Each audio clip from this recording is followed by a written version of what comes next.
Hello students, इस semester 4 का generic course है। लेक्चर नंबर 13 पेपर है वेव एंड ऑप्टिक्स। टॉपिक है पोलराइजेशन। ये पोलराइजेशन का सेकंड लेक्चर है। फर्स्ट लेक्चर में हमने पोलराइजेशन क्या होता है उसके बारे में डिस्कस किया था और transverse nature of light using polarisation concept ये एक्सप्लेन किया था। आज हम लोग प्लेन पोलराइज्ड लाइट के प्रोडक्शन पर डिस्कशन करेंगे। ठीक है, तो पहले हम लाइट के बारे में थोड़ा सा आपको एक आइडिया दे दें ब्रीफली कि लाइट जो है आपका ट्रांसवर्स वेव है और साथ में लाइट एक इलेक्ट्रोमैग्नेटिक वेव भी है। इलेक्ट्रोमैग्नेटिक वेव जो होता है उसके प्रोपगेशन के लिए मीडियम की ज़रूरत नहीं होती। तो इसमें वाइब्रेशन क्या होगा, किसका वाइब्रेशन होगा? तो light basically electric field vector और मैग्नेटिक फील्ड वेक्टर मिलके बना होता है। तो electric field vector, magnetic field vector और direction of propagation of light है। ठीक है, तो ये आपका ये दोनों आपस में परपेंडिकुलर है और ये दोनों ही के परपेंडिकुलर है और इसी वजह से इसका नेचर ट्रांसवर्स नेचर आता है इसका। अब electric field vector, magnetic field vector दोनों वाइब्रेट कर रहे हैं। इलेक्ट्रिक फील्ड वेक्टर इस प्लेन में वाइब्रेट करेगा, मैग्नेटिक फील्ड वेक्टर इस प्लेन में वाइब्रेट कर रहा है। लेकिन जो दोनों के बीच रिलेशन है वो इस तरह का है, B is equal to E by C, where C is the velocity of light. Electromagnetic wave का जो वेलोसिटी होता है वेलोसिटी ऑफ लाइट के इक्वल होता है। तो इस रिलेशन से ये क्लियर है कि बी ई के कंपैरिजन में काफ़ी स्मॉल होगा, मतलब ई डोमिनेट करेगा। तो हम लाइट को कंसिडर करते हैं इलेक्ट्रिक फील्ड का वाइब्रेशन। तो जब इलेक्ट्रिक फील्ड का वाइब्रेशन रैंडम होगा, हर एक डायरेक्शन में होगा, तो वो लाइट अनपोलराइज्ड लाइट होगा। और अगर इलेक्ट्रिक फील्ड का वाइब्रेशन किसी एक डायरेक्शन में होगा, एक प्लेन में होगा, तो वो कहलाएगा पोलराइज्ड, प्लेन पोलराइज्ड लाइट। ठीक है, तो वही मैंने लिखा है, अनपोलराइज्ड लाइट अगर होगा तो vibration of electric field vector E are random. ये डॉट दिखा रहा है direction of propagation perpendicular to the plane है, इधर से ऊपर की ओर जा रहा है और इलेक्ट्रिक फील्ड का vibration parallel to the plane, इस प्लेन पे है। या अगर आप direction of propagation of light इधर लेते हैं, या किया का डायरेक्शन अगर आप इधर लेते हैं इस साइड, तो इलेक्ट्रिक फील्ड वाइब्रेटर का वाइब्रेशन जो हो रहा है वो प्लेन के पैरेलल और प्लेन के परपेंडिकुलर। डॉट आपको परपेंडिकुलर डायरेक्शन दिखा रहा है, एरो आपको पैरेलल डायरेक्शन दिखा रहा है इस प्लेन का। ठीक है, और अगर प्लेन ये हो गया, दोनों है इसमें, रैंडम है, मतलब सारे कंपोनेंट हैं हर तरह के, सिमेट्रिक है इस लाइन के अबाउट, तो अनपोलराइज्ड हो गया। जब जब एक होगा, मान लीजिए कि इलेक्ट्रिक फील्ड का ये अगर लाइट प्रोपेगेट इस डायरेक्शन में कर रहा है और वाइब्रेशन सिर्फ प्लेन के पैरेलल है या वाइब्रेशन सिर्फ प्लेन के परपेंडिकुलर है, तो ये केस कहलाते हैं प्लेन पोलराइज्ड लाइट। इस प्लेन पोलराइज्ड लाइट में आपका वाइब्रेशन, प्लेन ऑफ वाइब्रेशन क्या है? Parallel to the plane. इसमें प्लेन ऑफ वाइब्रेशन क्या है? Perpendicular to this plane. तो वही लिखा है मैंने, when vibration of electric field vector E take place in only one direction parallel to the plane through the axis of the beam, light is said to be plane polarized light, या light is said to be plane polarized। तो ये हमारा polarised light और plane polarised light का definition और diagram, ये किस तरह से रिप्रेजेंट करते हैं, ये हो गया। अब हम आते हैं प्लेन पोलराइज्ड लाइट के प्रोडक्शन। देखिए, प्लेन पोलराइज्ड लाइट के प्रोडक्शन का ढेर सारा तरीका है, उसमें से दो तरीके को हम बेसिकली डिस्कस करेंगे डिटेल में। तो आते हैं उस पर। तो प्लेन पोलराइज्ड लाइट के प्रोडक्शन में कुछ तरीके मैंने मेंशन किया है। पहला है polarization by reflection, polarization by refraction, polarization by selective absorption, polarization by double refraction. जिसमें जो फर्स्ट एंड फोर्थ है उसको डिटेल में डिस्कस करेंगे। बाकी सिर्फ याद रखिए कि ये तरीका है polarisation, plane polarised light produce करने का। ठीक है, सबका एक, जैसे कि पोलराइजेशन ऑफ रिफ्रैक्शन है, डिस्कस का यहाँ से आता है। पोलराइजेशन ऑफ रिफ्रैक्शन में पाइल्स ऑफ प्लेट्स यूज होते हैं। पोलराइजेशन ऑफ सेलेक्टिव एब्जॉर्प्शन में पोलराइड्स यूज होता है। Polarisation of double refraction Fresnel Huygens theory को यूज़ करते हैं। तो फर्स्ट आ जाता है पोलराइजेशन बाय रिफ्लेक्शन। ठीक है, तो ये मैंने डायग्राम बनाया है। जहाँ रिफ्लेक्शन आएगा तो दो मीडियम आ गया, एक मीडियम एयर है, एक मीडियम ग्लास है। ये अनपोलराइज्ड लाइट है। अभी मैंने आपको रिप्रेजेंटेशन बताया था कि अनपोलराइज्ड लाइट किसे रिप्रेजेंट करते हैं। अनपोलराइज्ड लाइट इस मीडियम ग्लास से टकराया और पार्शियली ट्रांसमिट हुआ और रिफ्लेक्ट हुआ। तो डायग्राम से क्लियर है, जो रिफ्लेक्ट हुआ है वो प्लेन पोलराइज्ड आपको दिख रहा है और ये जो रिफ्रैक्ट हुआ है वो अनपोलराइज्ड है। बेसिकली होता है क्या है, जब भी लाइट, अनपोलराइज्ड लाइट रिफ्लेक्ट करता है किसी मीडियम से, मीडियम चाहे रेयर मीडियम से रिफ्लेक्ट करे चाहे डेंसर मीडियम से रिफ्लेक्ट करे, दोनों केस में जो रिफ्रैक्टेड बीम है, रिफ्लेक्टेड बीम जो है वो पार्शियली पोलराइज्ड हो जाता है और इसका डिग्री ऑफ पोलराइजेशन डिपेंड करेगा एंगल ऑफ इंसिडेंस पे। ठीक है, मैंने क्या कहा, एक अनपोलराइज्ड लाइट किसी मीडियम से रिफ्लेक्ट करता है तो वो पार्शियली पोलराइज्ड हो जाता है और इसका डिग्री ऑफ पोलराइजेशन किसका, रिफ्लेक्टेड लाइट का, डिपेंड करेगा एंगल ऑफ इंसिडेंस पे। अब एंगल, एक पर्टिकुलर एंगल ऑफ इंसिडेंस जो कि डिपेंड करेगा टाइप ऑफ मटेरियल पे, उस पर्टिकुलर एंगल ऑफ इंसिडेंस के लिए ये reflected light completely polarised, plane polarised होगा और ये जिस एंगल के लिए कंप्लीटली प्लेन पोलराइज्ड होगा रिफ्लेक्टेड लाइट, वो एंगल कहलाएगा पोलराइजिंग एंगल। ठीक है, वही चीज मैंने लिखा है यहाँ पे, reflected beam is partially polarized and the degree of polarization varies with the angle of incidence. At certain angle of incidence, depending upon the nature of reflecting surface, the reflected light is almost completely plane polarized and this angle of incidence is called angle of polarization of the medium. ठीक है, तो ये हो गया हमारा polarised light by reflection produce हो गया।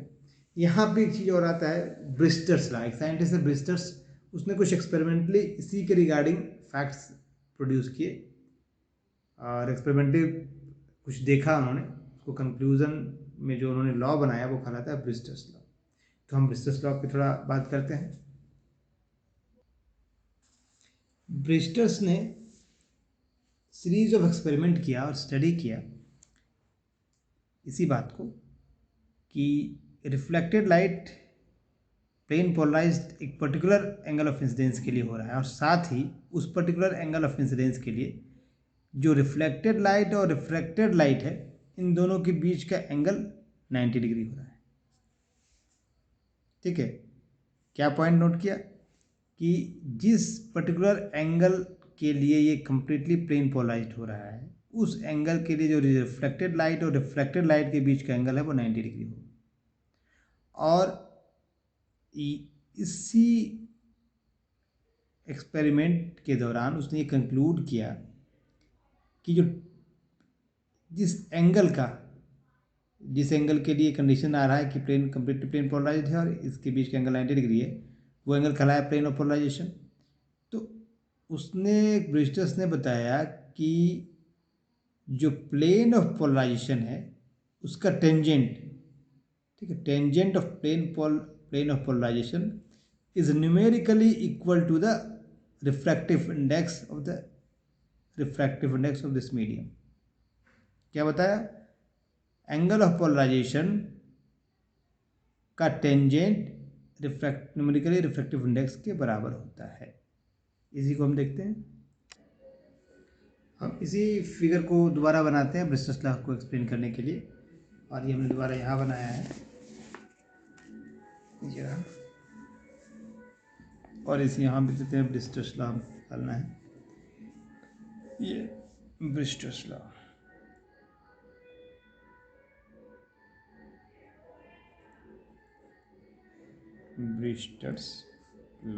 ठीक है।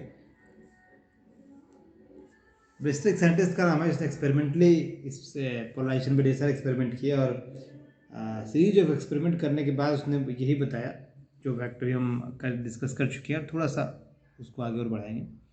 उसने स्टडी में पाया कि जो रिफ्लेक्टेड लाइट है वो आपका किसी पर्टिकुलर एंगल ऑफ इंसिडेंस के लिए कंप्लीटली प्लेन पोलराइज्ड हो रहा है और एंगल ऑफ रिफ्लैक्शन और naught angle of reflection, ray of reflection और रे ऑफ रिफ्रैक्शन के बीच 90 डिग्री का एंगल हो रहा है। ठीक है, दूसरी बात को यहाँ फिर से लिखते हैं थोड़ा सा, जो मैंने अभी डिस्कस किया उसी को लिखा है। ब्रिस्टर्स from A series of experiment in the study of polarization by reflection of light at different transparent medium found. Brewster ने कई एक्सपेरिमेंट किए पोलराइजेशन बाय रिफ्लेक्शन का और उससे 3 बातें उसने कंक्लूड किया। पहला कि degree of polarisation of reflected light varies with the angle of incidence, मतलब ये जो रिफ्लेक्टेड लाइट पोलराइज हो रहा है वो कितना पोलराइज्ड होगा, ये डिपेंड करता है एंगल ऑफ इंसिडेंस पे, ठीक है। और किसी सेकेंड उसने कहा कि at a particular angle of incidence the reflected light is completely plane polarised and this angle of incidence is called polarising angle और एंगल ऑफ पोलराइजेशन। एक पर्टिकुलर एंगल के लिए कंप्लीटली प्लेन पोलराइज हो जाता है, वो एंगल कहलाता है पोलराइजिंग एंगल या एंगल ऑफ पोलराइजेशन, ठीक है। थर्ड पॉइंट उसने क्या नोट किया कि रिफ्लेक्टेड लाइट रे और रिफ्रैक्टेड रे के बीच 90 डिग्री का एंगल होगा। ये तीन बातों उन्होंने उसने कंक्लूड किया। अब इन्हीं तीन बातों को अगर हम एक साथ कंबाइन करने की कोशिश करते हैं तो देखिए क्या आता है। आप स्नेल्स लॉ को यूज़ कीजिए। तो स्नेल्स लॉ क्या कहता है, यहाँ पे इस डायग्राम में देखिए आई आपका एंगल ऑफ इंसिडेंस है, आर एंगल ऑफ रिफ्रैक्शन है, दोनों के बीच का अगर ये 90 डिग्री है तो देखिए ये पूरा 180 होगा, ये कंप्लीट 180 है। इफ़ दिस एंगल इज 90 तो इन दोनों का सम भी 90 होना चाहिए, आई प्लस आर शुड बी 90, ठीक है। तो ये हम यहाँ करते हैं, इफ़ आई आपका है angle of incidence, angle of incidence, R है एंगल ऑफ रिफ्रैक्शन, ठीक है। म्यू है refractive index of the medium, refractive index of the medium, index of the medium, ठीक है। अब स्नेल्स लॉ को आप यूज़ कीजिएगा। स्नेल्स लॉ आपका क्या कहता है, using Snell's law mu is equal to sine I by sine R, ठीक है।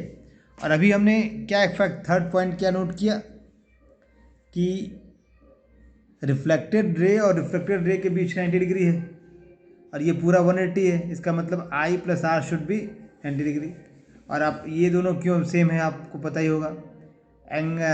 आपका लॉ ऑफ रिफ्लेक्शन कहता है कि angle of incidence should be angle of reflection, ठीक है। ये नॉर्मल है आपका, इसको हम नॉर्मल कर देते हैं, N N prime this is normal. ये इंसिडेंट रे, ये इंसिडेंट रे है, इंसिडेंट रे, ये रिफ्लेक्टेड रे और ये रिफ्रैक्टेड रे, ठीक है। तो आपको ये बात क्लियर होनी चाहिए कि स्नेल्स लॉ में refractive index of the medium, ये ग्लास मीडियम है और ये एयर मीडियम है, ठीक है। तो इसका हमने एयर का 1 हो गया, इसका हमने म्यू ले रखा है। एयर का रिफ्रैक्टिव इंडेक्स 1 होता है, ग्लास का मैंने म्यू लिया, तो mu is equal to sine I by sine R, ठीक है। बेसिकली क्या होता है, म्यू 2 बाई म्यू 1, तो म्यू 2 आपका म्यू हो गया। देखिए आप अगर स्नेल्स लॉ को सही से याद करते हैं तो ये मीडियम नंबर अगर 1 और ये 2 लेते हैं या तो उसको आप ऐसे लिखते हैं, 1 mu 2 is equal to mu 2 by mu 1 is equal to sine I by sine R. आपके पास म्यू 2 क्या है, म्यू जिसको हम म्यू लिख रहे हैं, म्यू 1 को 1 लिख रहे हैं, तो आ गया ना वही चीज़, sine I by sine r. It means mu is equal to sine I by sine r. वही चीज़ हमने लिखा है, ठीक है, डायरेक्ट हमने लिख दिया ऐसे। अब from third point we have, जब दोनों के बीच का एंगल 90 डिग्री है तो आई प्लस आर क्यों होगा, आप समझ रहे हैं, इज 90 डिग्री। तो आर को लिखिए, आर क्या हो जाएगा 90 माइनस आई, इसको यहाँ पे सब्स्टिट्यूट कर दीजिए, तो म्यू क्या हो जाएगा, mu is equal to sine I by sine R की जगह क्या लिखेंगे 90 minus I. Sine 90 minus theta क्या होता है, कॉस थीटा, तो जाएगा sine I by cos I, sine I by cos I equal to क्या होगा 10 आई। तो आपके पास क्या आ गया, म्यू इज इक्वल टू 10 आई। और ये आई क्या है, बेसिकली ये आई कब होगा, ये आई हमारा पर्टिकुलर एंगल है जिसको हम की आई पी कर दे रहे हैं, एंगल ऑफ पोलराइजेशन, ठीक है।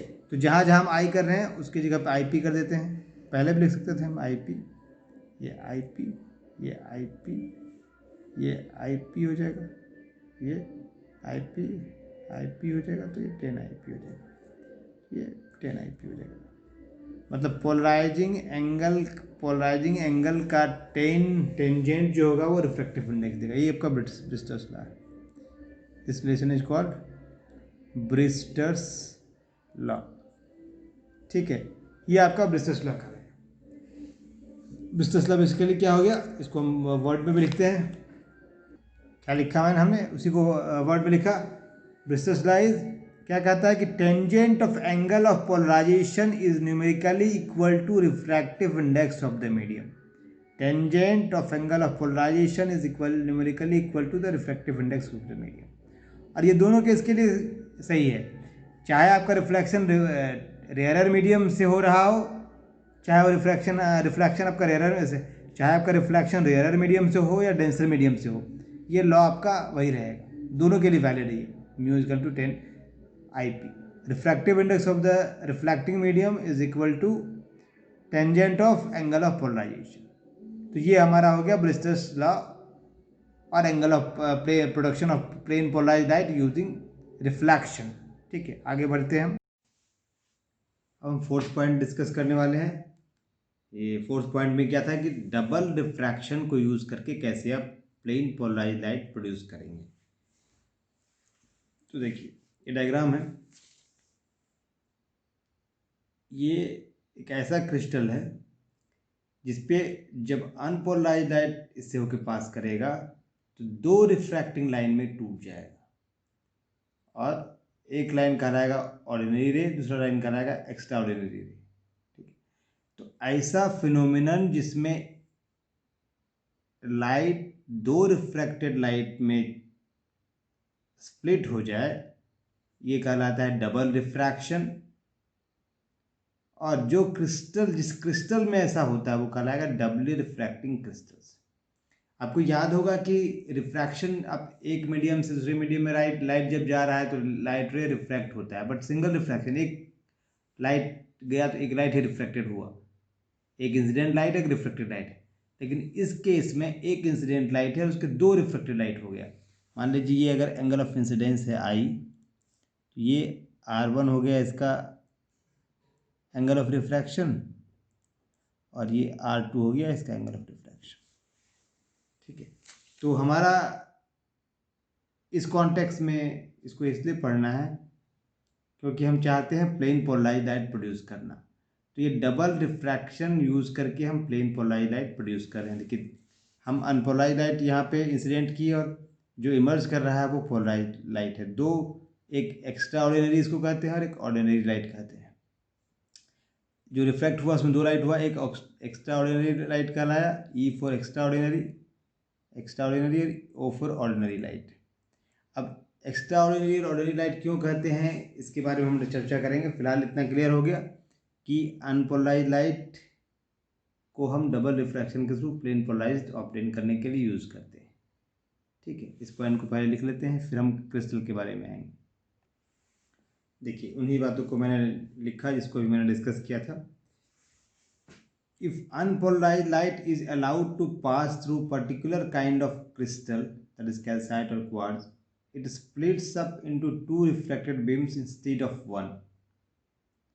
This phenomenon is called double refraction, and such crystals are called doubly refracting crystals.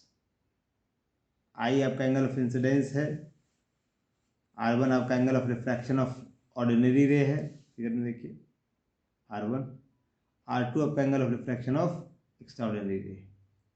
अब इसमें क्या हो रहा है, in this case two plane polarized ray, ordinary ray and extraordinary ray, are produced after double refraction of unpolarized light, and जो plane polarized आ रहे हैं उसका plane of vibration of extraordinary ray is parallel to the page, यहाँ देखिए parallel to the page, and plane of vibration of ordinary ray is perpendicular to the page। मतलब आपस में इन दोनों का plane of vibration perpendicular है। ठीक है, ये प्लेन पोलराइज्ड लाइट प्रोड्यूस हो गया, अनपोलराइज्ड लाइट। हमारा काम ही था कि अनपोलराइज्ड लाइट हमारे पास है और हमें प्लेन पोलराइज्ड लाइट प्रोड्यूस करना है। ठीक है, अब क्रिस्टल के रिगार्डिंग थोड़ा सा एक दो टर्म यहाँ पे देख लेते हैं कि ऑर्डिनरी रे और एक्स्ट्रा ऑर्डिनरी रे क्या है। ऑर्डिनरी रे का मतलब है कि वो रे जो लॉ ऑफ रिफ्रैक्शन को फॉलो कर रहा है, और चूंकि लॉ ऑफ रिफ्रैक्शन को फॉलो करेगा तो उसका वेलोसिटी जो है वो हर एक डायरेक्शन में मीडियम के हर एक डायरेक्शन में सेम होगा। और एक्स्ट्रा ऑर्डिनरी रे जो है वो लॉ ऑफ रिफ्रैक्शन को फॉलो नहीं करेगा, तो उसका जो वेलोसिटी होगा वो मीडियम में हर एक डायरेक्शन में डिफरेंट होगा। ठीक है, चलिए इसी बात को लिख लेते हैं पहले हम। देखिए ऑर्डिनरी रे के बारे में इन्होंने क्या बताया कि ऑर्डिनरी रे या ओ रे obeys law of refraction, therefore it travels with same velocities in all directions, hence spherical in shape। तो और ओ रे क्या हो जाएगा, ऑर्डिनरी रे स्नेल्स लॉ को फॉलो करता है या लॉ ऑफ रिफ्रैक्शन को फॉलो करता है या ओबे करता है, इसलिए इसका वेलोसिटी मीडियम में के हर एक डायरेक्शन में सेम होगा। तो इसका अगर हम ऐसा माने कि सेंटर, ये क्रिस्टल के सेंटर पे मान लें कि हमारा सोर्स ऑफ लाइट यहाँ पे है, तो जो हर एक डायरेक्शन में सेम वेलोसिटी रख रहा है, इसलिए चारों तरफ सेम डिस्टेंस कवर करेगा सेम टाइम में, तो इसका शेप स्फेरिकल होगा। ठीक है, उसी तरह से अगर एक्स्ट्रा ऑर्डिनरी रे के बारे में बात करें तो एक्स्ट्रा ऑर्डिनरी रे do not obey law of refraction, therefore it travels with different velocities in different directions, hence it's has a ellipsoid in nature. ये अगर एक क्रिस्टल के सेंटर में हमने सोर्स रख दिया लाइट का, तो इसका शेप क्या होगा, एलिप्सॉइड। ये क्योंकि डिफरेंट डायरेक्शन में इसका वेलोसिटी डिफरेंट है, ये एलिप्स की तरह होगा। ठीक है, यहाँ पे हमारे पास सेंटर है। तो ये दो बातें हमारे पास क्लियर हो गई। अब हम देखेंगे एक ही क्रिस्टल में दोनों रे आया है, ऑर्डिनरी रे भी और एक्स्ट्रा ऑर्डिनरी रे भी। तो दो केस हो सकता है कि एक केस हो सकता है आपके पास ऑर्डिनरी रे ऐसा है और एक्स्ट्रा ऑर्डिनरी,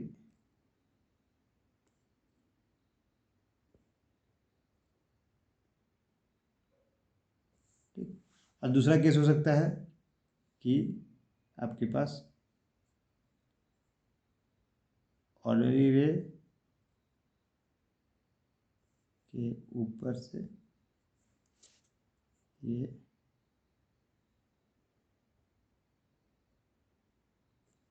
ऑर्डिनरी हो गया और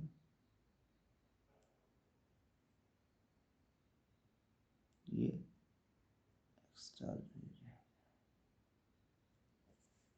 ठीक है, तो इस केस में क्या है, ये ओ रे है और ये ई रे। ठीक, और इस केस में क्या है, अंदर वाला ओ रे है और बाहर वाला, सॉरी अंदर वाला ई रे, एक्स्ट्रा ऑर्डिनरी रे है और ये ओ रे, ऑर्डिनरी रे। ठीक है, और इस पॉइंट पे देखिए वेलोसिटी सेम है,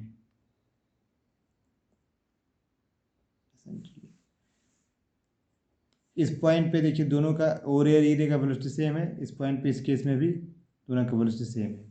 बट यहाँ पे जो आपका वेलोसिटी ऑफ ई रे है is greater than velocity of, तो इस केस में क्या है, velocity of E is greater than velocity of O. इस केस में क्या है, वेलोसिटी ऑफ ई जो है वो कम होगा, तो velocity of E less than velocity of O.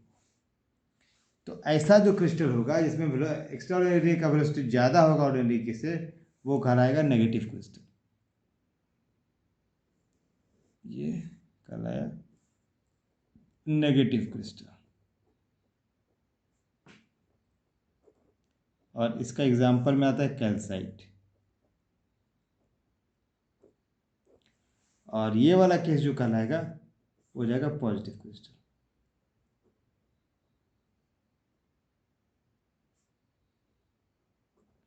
Positive crystal का एग्जांपल कौन सा है, क्वार्ट्ज। ठीक है, और ऑप्टिक एक्सिस के बारे में बता दें, ये जो ये कहलाएगा आपका ऑप्टिक्स दोनों केस में, ये लाइट, ये लाइन और ये लाइन, ये कहलाए ऑप्टिक एक्सिस। ऑप्टिक एक्सिस वो डायरेक्शन है जिस डायरेक्शन में एक्स्ट्रा ऑर्डिनरी रे और ऑर्डिनरी रे का वेलोसिटी सेम होगा। ठीक है, तो ऑप्टिक एक्सिस के बारे में लिख दें, आगे लिखते हैं। ऑप्टिक रे, ऑप्टिक्स एक्सिस बेसिकली क्या है, डायरेक्शन है, कोई लाइन नहीं है, डायरेक्शन है। तो direction along which velocity of extraordinary ray is equal to velocity of ordinary ray is called optic axis। ठीक है, ये हो गया हमारा ऑप्टिक एक्सिस। तो डबल रिफ्रैक्टिंग क्रिस्टल में हमारे कुछ टर्म्स हैं जो हमको जानना है। नेगेटिव क्रिस्टल क्या होता है, पॉजिटिव क्रिस्टल क्या होता है, उनका एग्जांपल क्या है, ओ रे क्या है, ई रे क्या है, दोनों में कौन लॉ ऑफ रिफ्रैक्शन फॉलो करता है, कौन फॉलो नहीं करता है, ऑप्टिक एक्सिस क्या है, ये सारी बातें एक रफ डिफरेंट पॉइंट आपको रफली जानना है। और मेन हमारा है क्या कि रिफ्रैक्शन को यूज़ करके हम प्लेन पोलराइज्ड लाइट प्रोड्यूस कर रहे हैं, production of plane polarised light हम पढ़ रहे हैं। चलिए, ये हो गया हमारा production of plane polarised light. हमने क्या क्या पढ़ा अभी तक देखिए। पहले पढ़ा पोलराइजेशन क्या होता है, फिर पढ़ा transverse nature of light using polarisation show करना है, और फिर हम पढ़े प्लेन पोलराइज्ड लाइट का प्रोडक्शन। प्रोडक्शन में हमारे दो पार्ट है, एक हमने प्रोडक्शन थ्रू रिफ्लेक्शन किया और फिर प्रोडक्शन थ्रू रिफ्रैक्शन किया। तो ये हमारा प्रोडक्शन का काम हो गया। अब हम नेक्स्ट लेक्चर में एनालिसिस करेंगे कि प्लेन पोलराइज्ड लाइट है या नहीं है। इन जनरल एक डायग्राम बनाएंगे, इससे कि हमारा सारा केस आ जाएगा कि कौन सा लाइट कैसा है। उसके पहले हम थोड़ा सा सर्कुलरली और इलिप्टिकली लाइट पे डिस्कशन करेंगे और फिर वो लास्ट में एनालिसिस वाला एनालाइजर का पार्ट करेंगे। ठीक है, चलिए, ओके।